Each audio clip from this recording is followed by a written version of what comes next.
तो कुरान मजीद में अल्लाह से फरमायो आहे त वला तुबाशिरूहुन्न व अंतुम आकिफून फिल मसाजिद तिल्का हुदूदुल्लाह, यानी एतिकाफ़ जो ज़िक्र अल्लाह से कुरान मजीद में फरमायो आहे। मुअल्लिमा या ख़ानदान मां हिकिड़ो माण्हू वेठो त ॿियनि तां जो फ़र्ज़ु लही,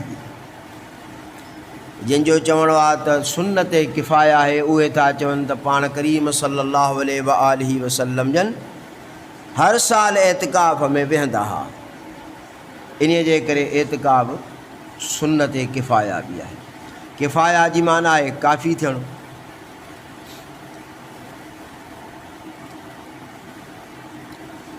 हर माण्हू एतिकाफ़ में न वेहे।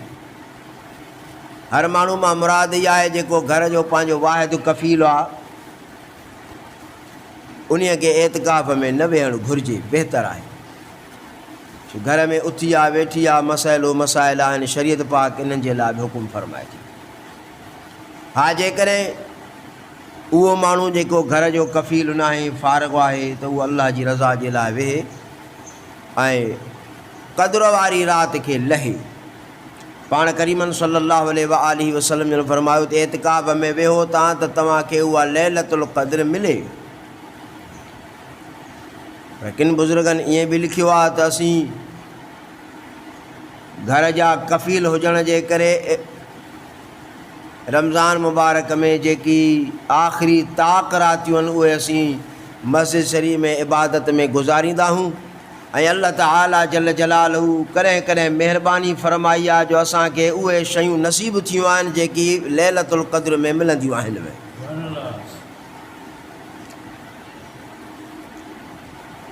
इन जे करे इहो एहतमाम करणु घुरिजे। घर में औरतूं पंहिंजे हिकिड़े ख़ासि कमरे में जॻह मख़सूस करे उन जाइ ते एतिकाफ़ में वेहनि।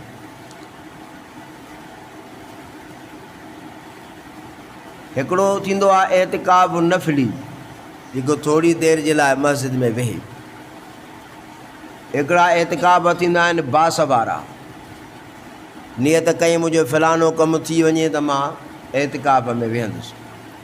हिकिड़ा एतिकाफ़ थींदा आहिनि अल्लाह जी रज़ा जे लाइ, त मस्जिद शरीफ़ में जंहिं महिल बि दाख़िलु थिए त मस्जिद में दाख़िलु थियण सां एतिकाफ़ जी नियत करे जेतिरो वक़्तु मस्जिद में वेहंदो उनखे सवाब ई सवाब मिलंदो। पर सभ खां अफ़ज़ल में एतिकाफ़ आहे रमज़ान मुबारक 20 जी शाम खां चंड ॾिसण ताईं मस्जिद में एतिकाफ़। एतिकाफ़ जी इस्तिलाही आम मुरवज माना बि आहे त अल्लाह जी हुज़ूर में पंहिंजे गुनाहनि ऐं पंहिंजे दुनिया ऐं आख़िरत जे ज़रूरतुनि खे पूरे करण जे लाइ अल्लाह जे हुज़ूर में धरणो हणी वेहणु। न छॾींदुमि दर जेसि ताईं कर्म न कंदे,